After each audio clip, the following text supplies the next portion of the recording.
Vamos abrir a palavra, queridos. Primeira carta de Paulo aos Coríntios, capítulo de número 8.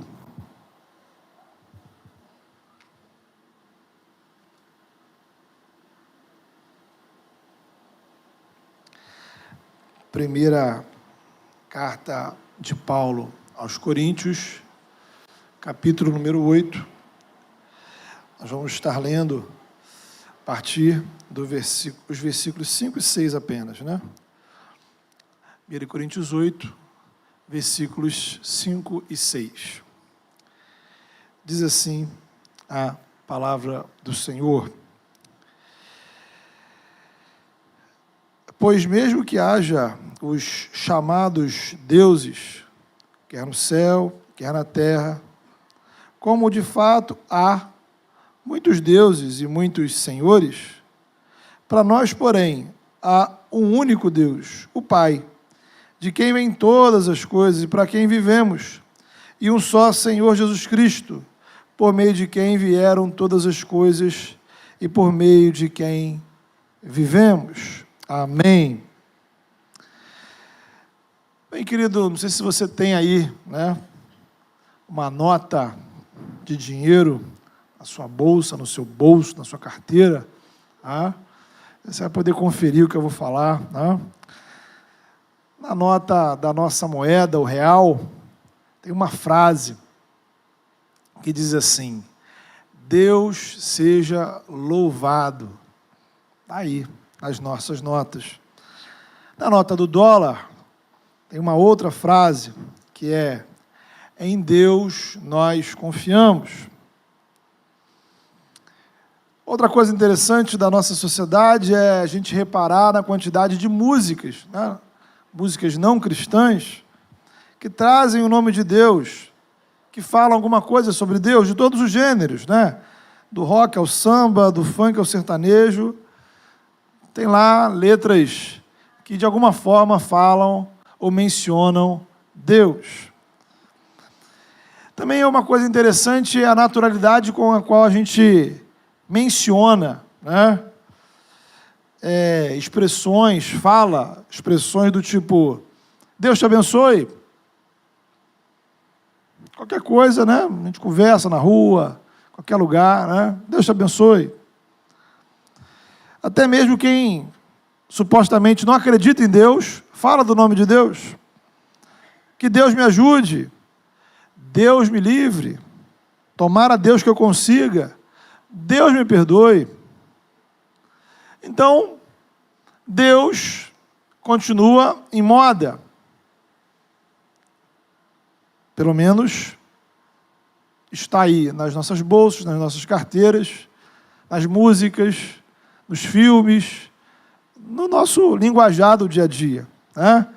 Isso fora da igreja, né? Em ambientes que nada tem a ver com a igreja, cristianismo, religião. Então a pergunta é: será que todo mundo que usa o substantivo Deus está se referindo ao mesmo ser que nós cristãos chamamos de Deus? Aliás, será que nós sabemos quem é esse Deus que nós supostamente acreditamos? Então, queridos, esse é o básico do básico em termos de fé. É por isso que eu escolhi esse tema para abrir a nossa série de mensagens. Precisamos falar sobre isso. E hoje precisamos falar sobre Deus. A nossa intenção é que a cada culto, por meio do Evangelho, da palavra, a gente possa pensar, conversar, refletir sobre os assuntos assim mais relevantes da nossa sociedade, aquilo que está nos noticiários, nas redes sociais, aquilo que é motivo de preocupação, de discussão para todo mundo, mas também falar sobre aquilo que as pessoas não estão falando, temas importantes que às vezes são evitados, ignorados. Tratar também de temas que são centrais para a nossa fé, para a nossa espiritualidade, coisas que às vezes são mal entendidas, não compreendidas, tanto por quem está dentro da igreja, quanto por quem está fora da igreja. E aí chegamos em Deus. Precisamos falar sobre Deus. Ora, Deus é um assunto essencial para qualquer tipo de espiritualidade. Tá? É trágico que quando a gente acredita em Deus, ou diz que acredita em Deus, mas não o conhecemos de maneira adequada. E a falta desse conhecimento adequado nos afeta, nos influencia. O desconhecimento sobre Deus vai produzir uma espiritualidade distorcida. O entendimento errado sobre quem Ele é nos levará a uma espiritualidade equivocada. Tem gente rejeitando Deus sem saber direito quem está rejeitando. Na verdade, muita gente diz não para Deus, ou que afirma ter dificuldades em acreditar em Deus, está dizendo não para um determinado conceito de Deus que lhe foi apresentado, uma imagem de Deus, ou uma caricatura de Deus que lhe apresentaram. E às vezes, de fato, esse conceito de Deus nada tem a ver com o Evangelho, nada tem a ver com a palavra de Deus. Então, para ser sincero, eu não sei se eu acredito no mesmo Deus que muitos cristãos pregam por aí.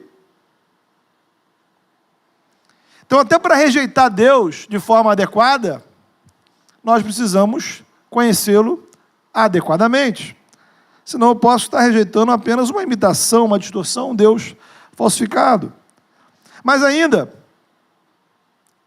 veja, é impossível amar quem a gente não conhece direito. Se eu acho que Deus é estranho, distante, ou vingativo, opressor, ou que Ele é uma coisa assim meio abstrata, como uma energia, como é que o meu coração vai se encher de amor por esse Deus? Como servir a um Deus que nós não conhecemos? Como garantir que eu estou me relacionando com Ele de forma correta, adequada? Como falar às pessoas sobre um Deus que eu não conheço? Como responder aos questionamentos e acusações que as pessoas fazem sobre fé, sobre cristianismo? Será que todos os deuses são iguais? Será que todas as religiões adoram o mesmo Deus? Será que o Deus do Antigo Testamento é o mesmo Deus do Novo?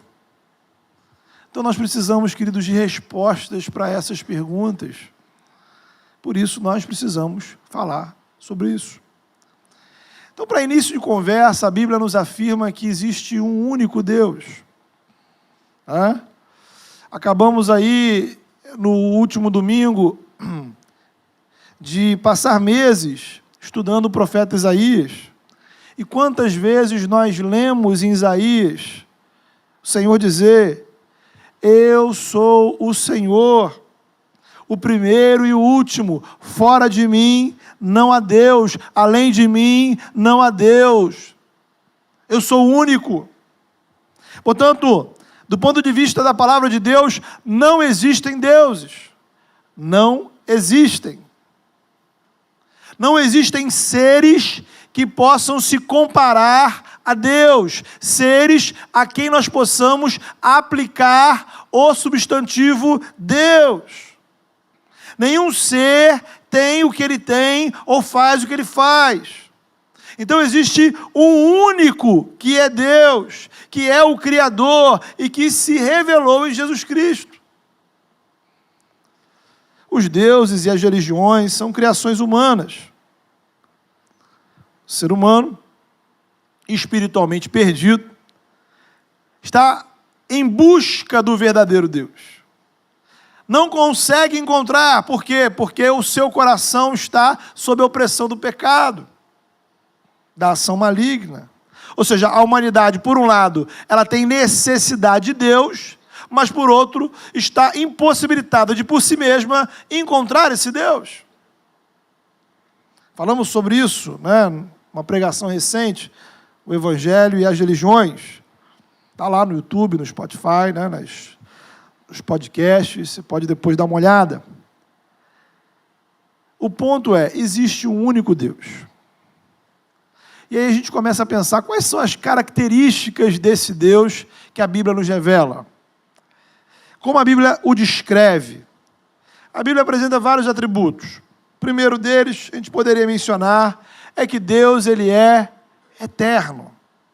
Isto é, Ele estava no passado, Ele está no presente, Ele está no futuro. Deus não envelhece. O tempo passou a existir porque foi criado por Deus. Então Deus existe antes que o tempo existia. Deus é onipresente, ou seja, Ele está em todos os lugares, ao mesmo tempo, simultaneamente. Está aí na sua casa nesse exato momento. Está nos planetas, nas estrelas, está nos hospitais, nos presídios, nos lixões, nas bocas de fumo. Está aí quando a gente está sozinho em casa, quando nós cometemos os nossos piores pecados.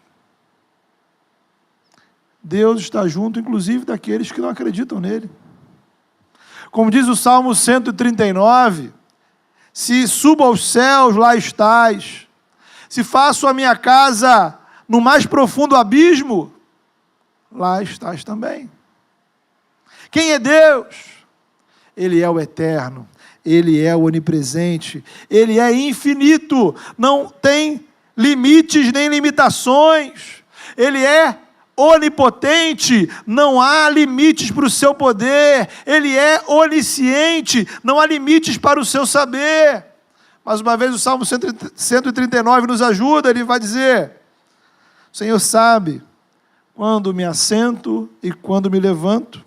De longe percebes os meus pensamentos. Isso você está pensando aí, Deus está vendo. Antes mesmo que a palavra me chegue à língua, antes de eu falar, tu já a conheces inteiramente. O Senhor já sabe, antes da gente dizer. Então, quando a gente ora, a gente não vai contar para Deus uma coisa que Ele não sabe. Quando a gente confessa um pecado, a gente não está informando Deus de algo que era para Ele desconhecido.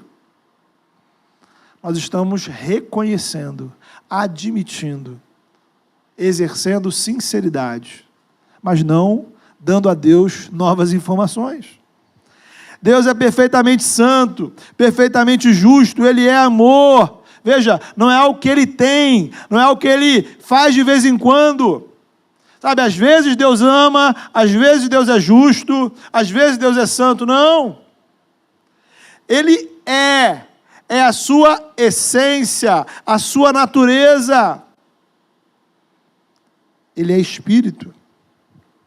Por isso não é possível fazermos uma imagem desse Deus. Não é possível fazer uma estátua, um quadro, porque nenhuma imagem produzida por um ser humano poderia captar a glória de Deus.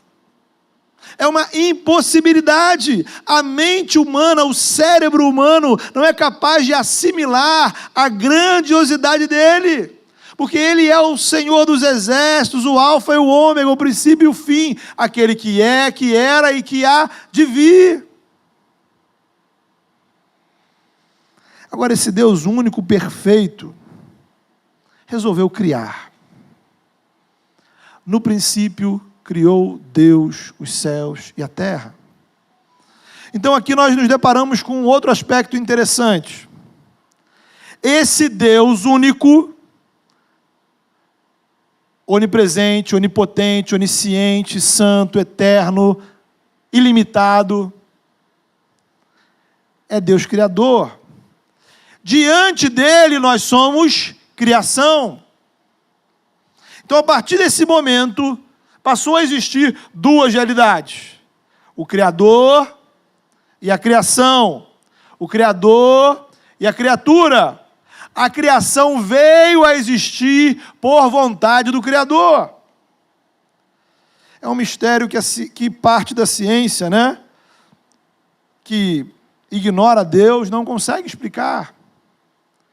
A ciência consegue explicar muita coisa boa, mas uma pergunta continua sem resposta.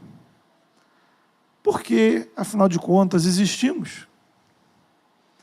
Quem deu início? Quem apertou lá o botão de start? A Bíblia responde: o Deus único. O Deus que é maior que a criação, que é diferente da criação, que é anterior à criação. Por esse motivo, nós não encontramos Deus em uma árvore, ou no ar puro das montanhas, ou nos rios, ou nos animais, ou nos minerais energizados. A beleza da criação, a diversidade da natureza, a grandiosidade do universo, a complexidade de tudo que existe, revela o poder do Criador. Salmo 19, os céus proclamam, os céus anunciam, os céus pregam, os céus são uma pregação da glória de Deus.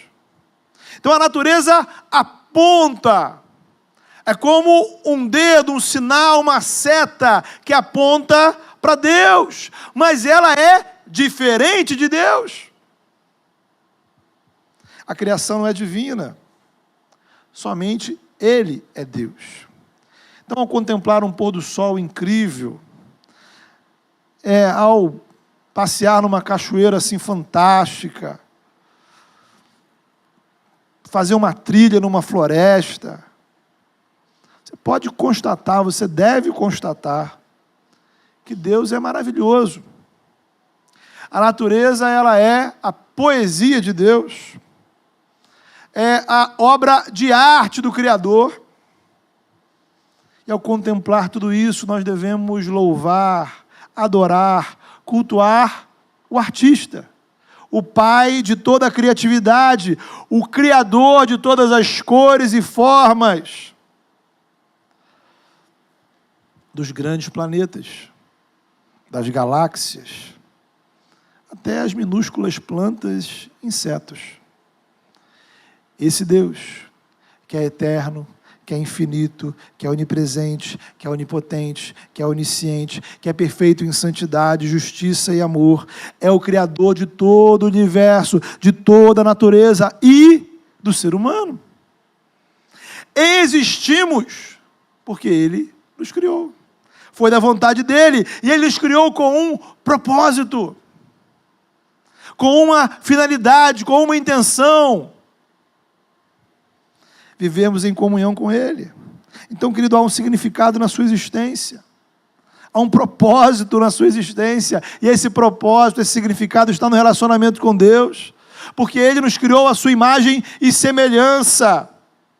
Gênesis 1, 26. Veja, nós não temos a imagem e semelhança das árvores e animais.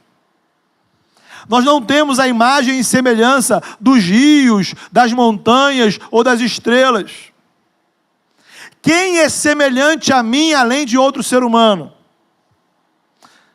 Então, imagine Adão se fazendo essa pergunta: de tudo que existe ao meu redor, qual é a imagem com quem eu mais me identifico? E a resposta é Deus. Isso não significa que somos divinos. Não somos deuses nem semideuses. Continuamos criação. Porém, há uma conexão especial entre você e o Criador, entre nós e o Criador, uma conexão que o restante da criação não possui. Todas as coisas foram criadas por Deus, todas as coisas trazem as digitais do Senhor, mas somente o ser humano é a imagem de Deus. Somente o ser humano foi chamado por Ele a um relacionamento especial com Ele, uma comunhão com Ele. A Bíblia vai chamar esse relacionamento de aliança. Deus faz aliança com a humanidade. Importante a gente perceber a motivação. Deus não precisa da gente. Deus é autossuficiente. Ele não estava, assim, sentindo sozinho ou precisando de alguma coisa. Ele é completo em si mesmo, então Ele nos criou por amor. Repare o contraste com a explicação científica. Para eles, no início, havia um enorme vazio.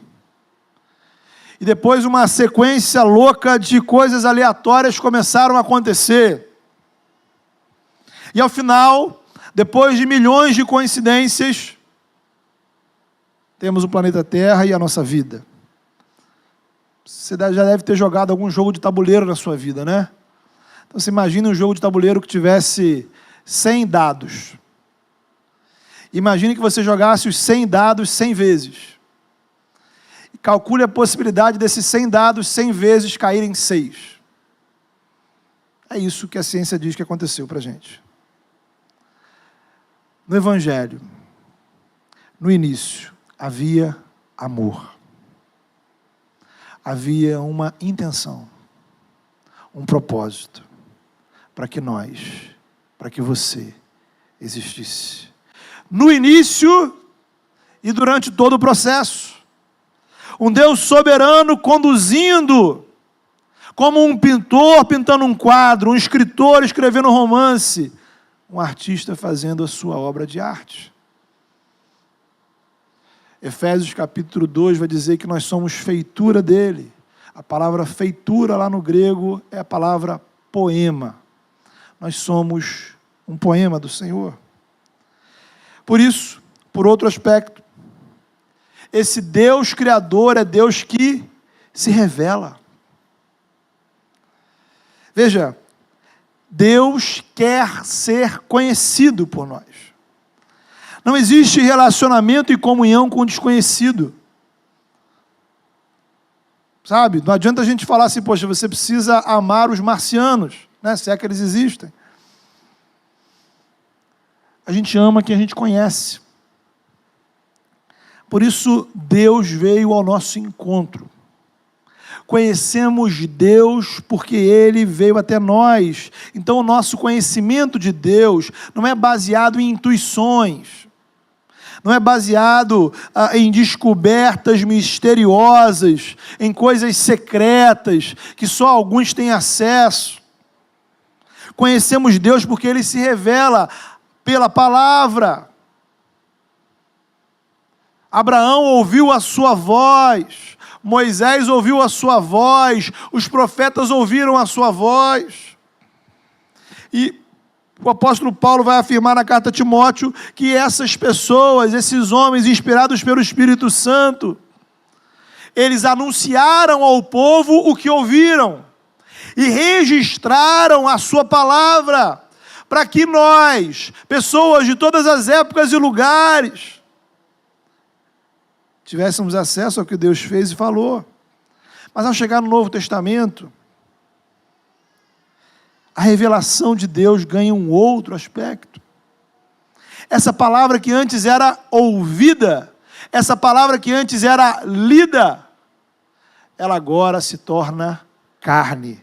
Ela agora pode ser vista, ela pode ser tocada.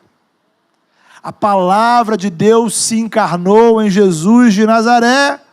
Como diz Hebreus capítulo 1, no passado, Deus falou de muitas formas aos nossos antepassados, pelos profetas, mas nesses últimos dias nos falou por meio do Filho, que é o resplendor da glória de Deus. A expressão exata do seu ser. Jesus é a expressão exata do ser de Deus. Em Jesus, o que era invisível, inacessível aos nossos olhos, se torna visível. Eu vejo Deus em Jesus. Então, Deus não se revela por meio de rituais secretos. Ele se fez homem, viveu entre nós, na simplicidade, na pobreza, no meio do povo, rodeado de gente, sofrendo as mesmas dores, enfrentando as mesmas lutas e privações que eu e você. Em Jesus vemos Deus, nosso discipulado, há uma parte onde a gente sempre frisa esse ponto. Nós lemos a Bíblia para encontrar Jesus, porque o centro da Bíblia é Jesus. Encontrando Jesus, encontramos Deus. Então Jesus é o ponto de contato entre nós e o Senhor. E aí vem uma outra pergunta: qual é a identidade desse Deus revelado nas Escrituras e em Jesus? É o Deus que é Pai, que é Filho e que é Espírito Santo. 3 pessoas, um único Deus. Não são 3 deuses. É o Deus único que subsiste em 3, a pessoa do Pai, a pessoa do Filho, a pessoa do Espírito Santo. Não são 3 partes de Deus, não são pedaços de Deus. Deus é uma trindade, eternamente trinitário. Antes de existir o mundo, Deus era Pai, Filho e Espírito Santo. Depois da criação e durante todo o Antigo Testamento, Deus é Pai, Filho e Espírito Santo. Novo Testamento, na vida de Jesus até hoje, Deus é Pai, Filho e Espírito Santo. Quando Jesus voltar e vivermos novos céus e nova terra, Deus continuará sendo Pai, Filho e Espírito Santo. Deus é uma família. Deus é uma comunidade. Ele é 1 e 3 ao mesmo tempo. Ele é triuno. O Pai é divino, o Filho é divino, o Espírito Santo é divino. 3 que eternamente são 1. Então, de fato, queridos, isso é maior do que a nossa mente consegue imaginar. Mas é natural que seja assim, né? Afinal, Ele é Deus, Ele é Criador, e nós somos criaturas. Eu sempre digo que, se nós entendêssemos Deus, Ele deixaria de ser Deus, né? Agora, isso não significa que nós não conseguimos saber nada sobre Ele. Aí nos ajuda lá Deuteronômio 29, 29. As coisas encobertas pertencem ao Senhor, ao nosso Deus, mas as reveladas pertencem a nós e aos nossos filhos para sempre. Então, nós não podemos, nem nunca saberemos tudo o que queremos saber sobre Ele. Uma série de perguntas ficarão sem respostas. Uma série de perguntas estão além do que a nossa mente pode alcançar. Mas tudo que você precisa saber sobre Deus, tudo que é necessário para o seu relacionamento com Ele, está revelado na palavra e em Jesus. Veja que a palavra trindade, ela não aparece na Bíblia. Mas em vários versículos, essa identidade trinitária de Deus é apresentada. Jesus vai ordenar aos seus discípulos: façam discípulos de todas as nações, batizando-os em nome do Pai, do Filho e do Espírito Santo. Segunda carta aos Coríntios, Paulo vai encerrar dizendo que a graça do Senhor Jesus Cristo, o amor de Deus o Pai e a comunhão do Espírito Santo sejam com todos vocês. Melhor ainda é a gente ver a unidade e a diversidade da ação da Trindade ao longo da história. A gente vai na criação. O Pai é o Criador, o Filho é o mediador da criação, o Espírito Santo é quem executa e organiza a criação. Por isso, 1 Coríntios 8, 6, texto que lemos, vai dizer: há único Deus, o Pai, de quem vêm todas as coisas e para quem vivemos. Dele vêm todas as coisas. Um só Senhor Jesus Cristo, por meio de quem vieram todas as coisas. O Evangelho de João vai afirmar: todas as coisas foram feitas por intermédio do Filho. Sem ele, nada do que existe teria sido feito. Então ele não é o Criador, ele é o mediador, aquele através de quem as coisas se tornam realidade. Gênesis afirma que na criação o Espírito Santo estava sobre as águas. O Pai, o Filho e o Espírito Santo agem em unidade, mas com ministérios distintos. O Espírito, e aí a gente vê isso de forma mais clara ainda, quando a gente pensa em salvação. Deus Pai amou o mundo de tal maneira que enviou o seu Filho para nos trazer salvação. Quando cremos em Jesus, o Filho, somos reconciliados com Deus, o Pai, adotados como filhos de Deus. E aí, vemos o que está em Gálatas 4:6, porque vocês são filhos, Deus enviou o Espírito do seu Filho aos seus corações. O Espírito Santo passa a habitar na minha vida, me selando como propriedade exclusiva de Deus. Efésios 1:14, quando vocês ouviram e creram na palavra da verdade, o Evangelho que os salvou, vocês foram selados com o Santo Espírito da promessa. Então, Pai, Filho e Espírito Santo estão envolvidos em nossa salvação.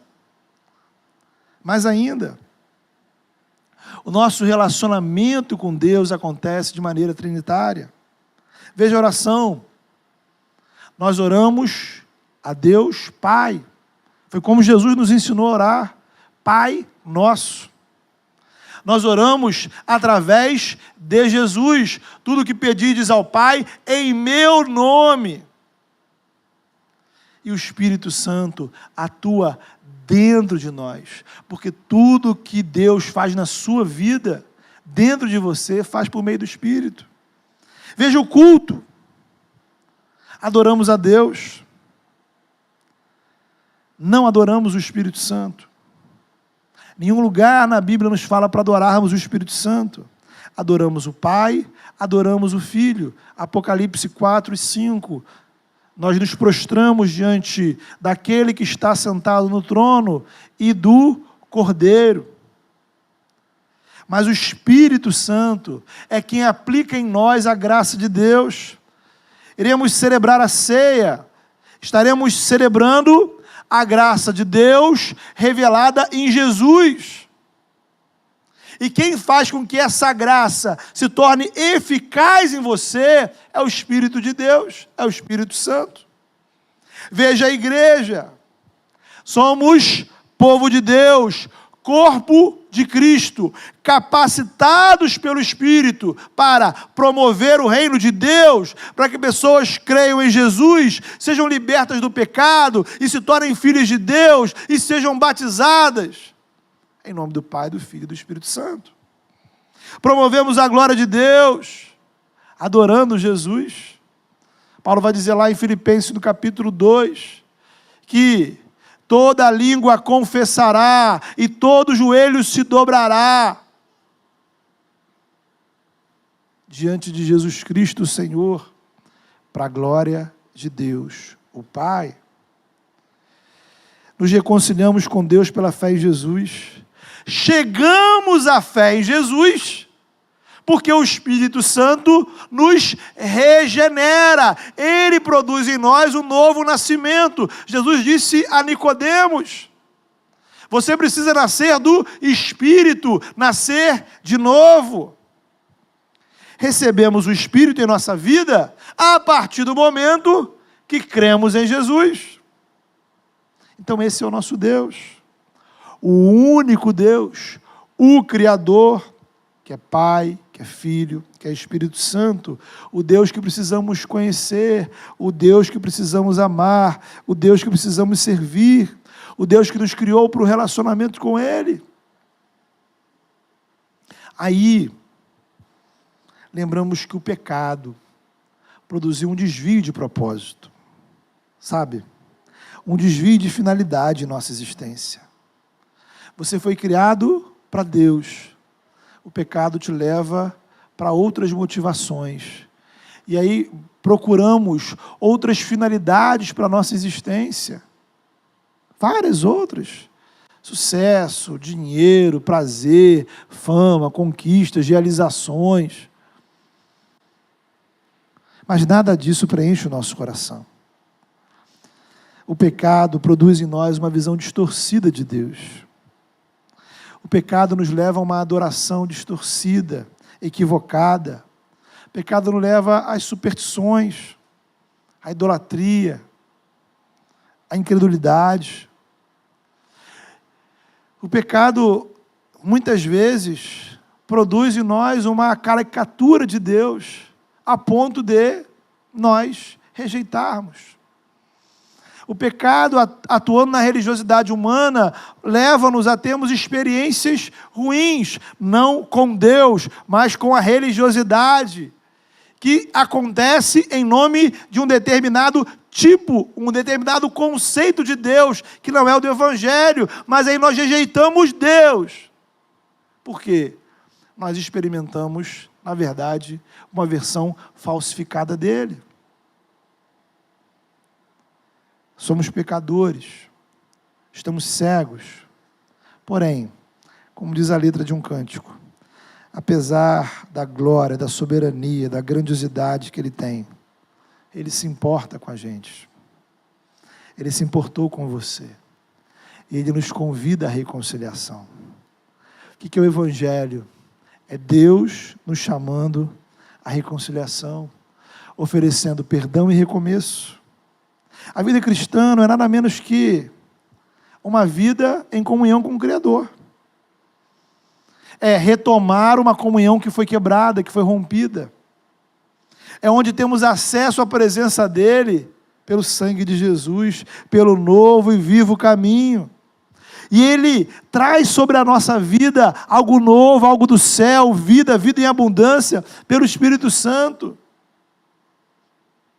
Ele nos recebe como filhos, Ele nos recebe no seu povo, Ele coloca sobre a sua vida o nome dEle, derrama sobre a vida as bênçãos dEle, e tudo isso começa nessa vida e não termina na morte, porque a morte não pode interromper o que Deus já está realizando dentro de você. Ah, irmãos, esse Deus, esse grandioso Deus, é o Deus que nos ama. É o Deus que nos chama a amá-lo, a servi-lo, a conhecê-lo e a mergulhar e se entregar na presença dEle. Feche os seus olhos, vamos orar. Coloque diante do Senhor a sua vida, o seu coração.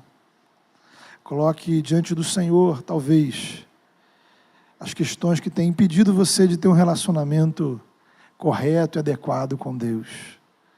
Coloque diante do Senhor, talvez, experiências ruins que têm impedido você de ter uma relação com Deus adequada.